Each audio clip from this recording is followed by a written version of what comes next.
this was so, that multiculturalism has been used as a cover for a general undermining of our British monoculture, but no one from their side has ever said it before. And I think this admission has been very interesting, not least because the person who made the admission didn't really feel there was anything particularly surprising or wrong in this, and actually himself seems to view the arrival of large numbers of immigrants as a good source of nannies and other servants for the New Labour wealthy classes, which it is, of course, and it's transformed their lives.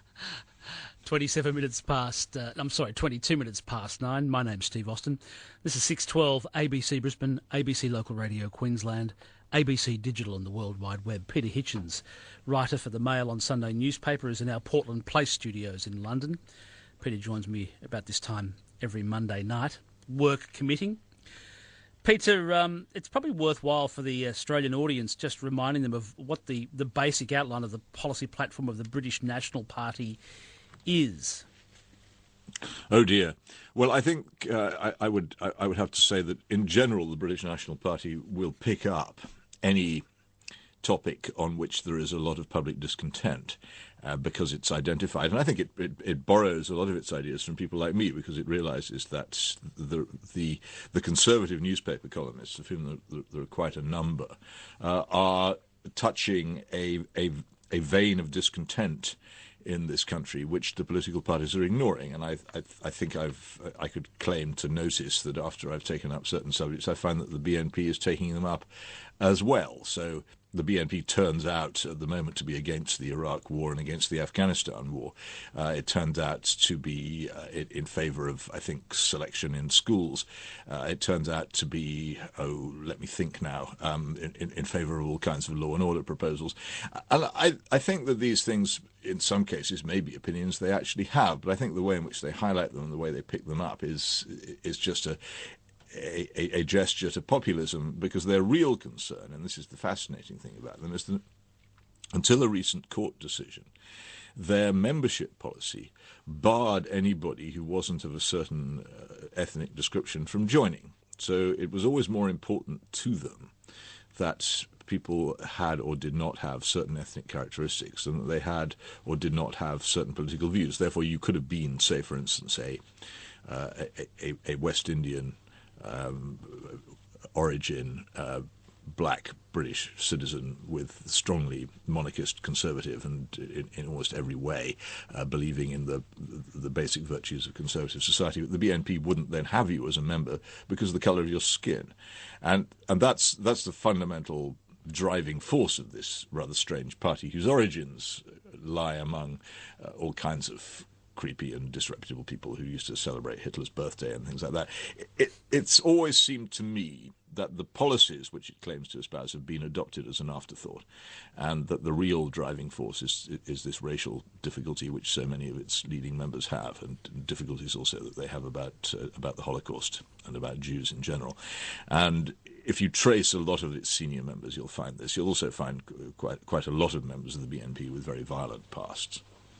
So I tend to discount what it claims to be its policy statements. They're an embarrassment to people like me, who are, as far as I'm concerned, proper patriotic conservatives who are not racially bigoted or prejudiced and don't care about the colour of people's skins, and have absolutely no problem in accepting that the Germans massacred large numbers of Jews. I really don't want such allies' help or support on policy matters, and I don't believe their policy is a serious statement. I think it's just adopted for convenience.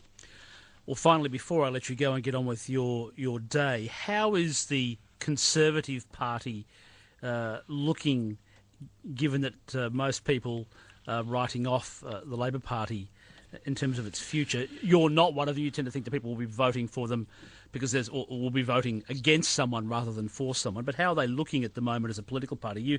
You think they're looking a bit cocksure, a bit overly self-confident? I think there is a certain confidence. They're not actually among the Conservative leadership, who are very cautious about this and realise that they have an enormous hill over which they have to get this lumbering vehicle if they're to succeed, and it involves winning a lot more seats than it will be easy to win. Their position in the opinion polls lurks in the low 40%, 40, 41, 42, 43, and when they hit 43, it's generally assumed to be a sort of triumph.